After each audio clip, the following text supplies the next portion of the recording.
Hi மக்களே, இன்றைக்கி நம்ம பார்க்க போகிறோம் மஷ்ரூம் பெப்பர் ஃப்ரை. அதற்கு தேவையான பொருட்கள் உங்கள் ஸ்க்ரீனில் இருக்குது.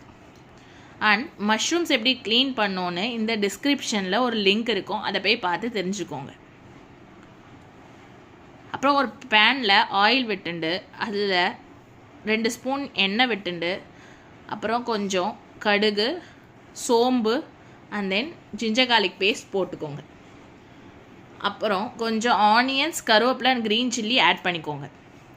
ஆட் பண்ணி நல்லா வதக்குங்க. ஆனியன்ஸ் நல்லா கோல்டன் ப்ரௌன் கலரில் வரணும். வந்த அப்புறம் கொஞ்சம் மஷ்ரூம்ஸு ஆட் பண்ணிக்கோங்க. மஷ்ரூம்ஸும் இந்த ஆனியன்ஸ் எல்லாம் சேர்ந்து நல்லா மிக்ஸ் ஆன அப்புறம் எல்லா மசாலாஸும் ஆட் பண்ணிக்கலாம். பெப்பர் கொஞ்சம் தூக்கலாக போட்டுக்கணும். எல்லா மசாலாஸ்னால் என்னென்ன மசாலாஸ் தெரியுமா? Red chilli powder, pepper powder, coriander powder, turmeric powder, garam masala powder and salt எல்லாத்தையும் போட்டு வாட்டர் எவாப்ரேட் ஆகிற வரைக்கும் நல்லா வதக்குங்க. வதக்கி எடுத்தால் எம்மியான மஷ்ரூம் ஃப்ரை ரெடி.